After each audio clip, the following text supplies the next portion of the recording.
been a very, very easy decision to stick around if your body's feeling good and you look around at the team and what could be around the corner with this group? Yeah, exactly. Look, I'm really grateful again for the continued opportunity and just to be part of this group going forward. It is an exciting time. We've still got plenty of work to do. So, and there's plenty left in this year as well. So focus firmly on what's left to play out in this year. But it is good to have that behind me and not have to worry about it in the back end of the year. How happy do you feel about yourself and your football and the way you're going at the moment? I've been pretty happy with the way that I'm going. Certainly the way that I'm feeling in terms of my ability to play every game this year and back up on the training track, which is great. And my output, I think, has been relatively consistent as well over the course of the year. So, and above all, just seeing the growth as well in our team and our young players and the way that we're gelling together more as the weeks go on.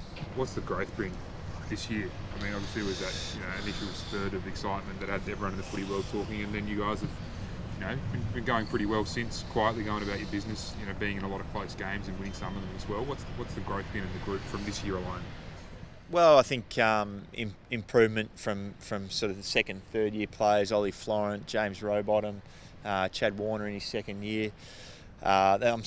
It's through the midfield, obviously, but overall, just a few tweaks to our game plan, being able to train and last year was obviously interrupted a fair bit and not being able to train a whole lot together as a group and being able to work on those minor changes in the game plan and executing them too, which has been good. And you've taken on a bit of a different role at times this year, started playing on the wing a bit, even starting games on the bench. Is that just a show of confidence in the young guys that you just kind of mentioned and giving them opportunities?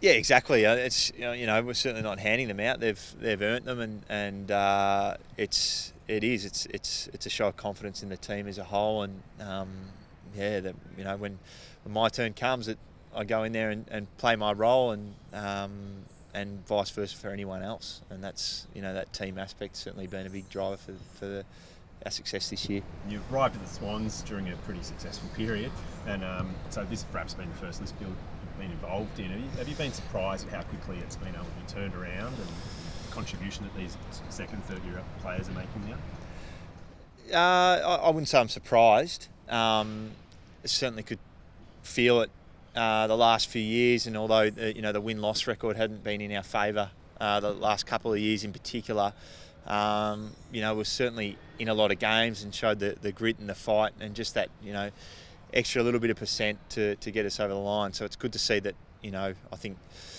we're winning more of those games than perhaps we lost last year. But overall it's been good to see that improvement and yeah. Josh, I guess given all that you have to do to make sure you're up and ready to play each and every year, I know you've said it before, a vote of confidence that this squad may be ready to go a little bit deeper, if not this season, then definitely next. Is that one of the great motivators for wanting to stick around at least for another year?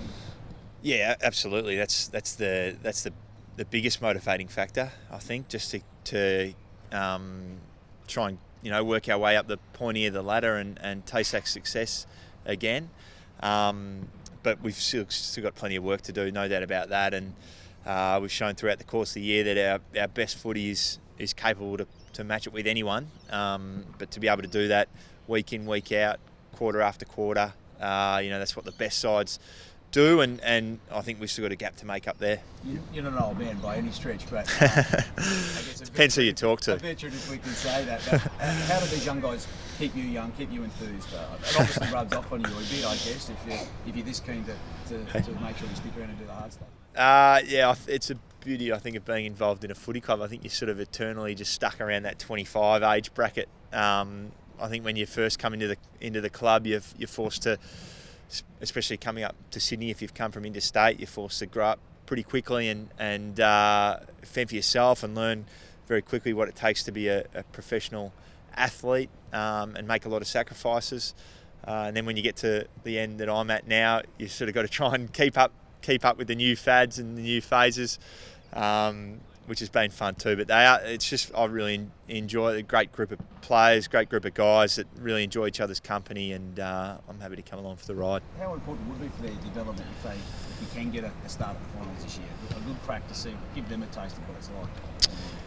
Yeah, it'll be big. I'm not sure how many players we've got at the moment that are playing that have played in finals. There'd be a few because it was only 3 years ago, but there'd be a few that haven't as well. And to experience that, to feel that as a player, that's what footy's all about. And again, that's the biggest motivating factor I think for any player. And to get a taste of it, certainly it helps with that. Is that something that you and Parks and Buddy have all been there, done that before, or do you sort of like drip feed it into the younger players and it's like, this is what it's like and this is what we need to do to get there? Yeah, I mean it's not just that; it's the coaching staff. But you're constantly sort of measuring yourself against the best teams in the competition. We take a lot of confidence out of certain games this year and the way we've played in patches. But we've still got some ground to make up, no doubt about that. And that's our focus. But certainly that confidence to know that you can match it against the best. It certainly gives us a lift. Game against Hawthorn this week, does it have a bit more riding on it for you because of the family connections? Not really. It seems an eternity ago now, and I think even with Lance, there's not too many players that left that he played with still at the club.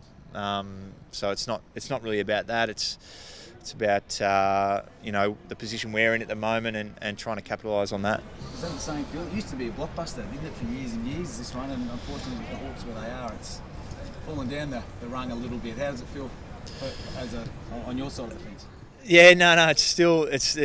I'm sure there's still going to be plenty of feeling in the game, and the Hawks have I guess earned the right to over many years. They're to have a few tricks up their sleeve, and they're a great club, and it's going to be a big game. They've shown throughout the course of the year too that their best footy can match it with most teams, and we've got to bring our best to be able to match it with them.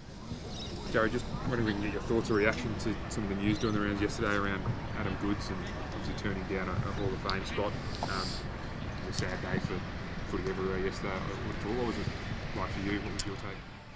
Oh no, I think as on a personal level, as a club, respect Adam's decision, and as far as we're concerned, he's a legend of our footy club. He's a legend of the game, and he's a legend of a teammate, and really that's all that matters. And in time, that stuff will take care of itself.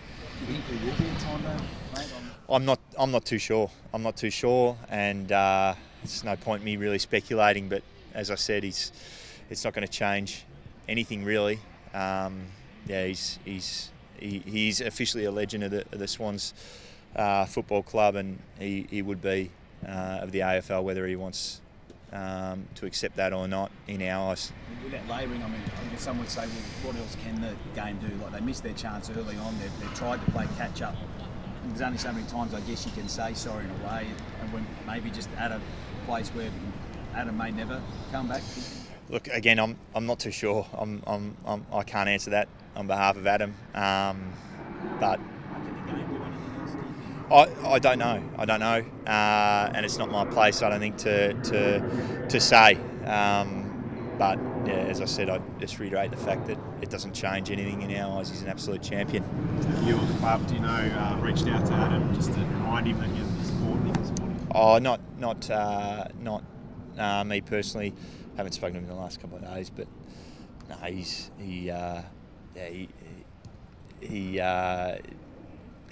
he'd know that he's holds a strong place in our hearts and that of everyone that walks through this footy club.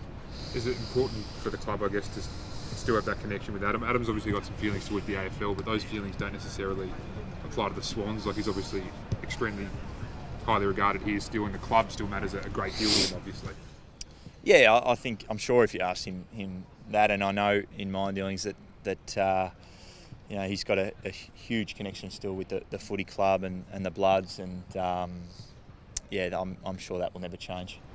And watching him playing, he's over 35 soccer. Is he going any good? I've heard his goes pretty good. Yeah, I've heard he's pretty good. I've had a few friends that have come up against him and say that he goes all right. So I'm not sure. He was never that good when he played out here in our mini games, but apparently he was all right.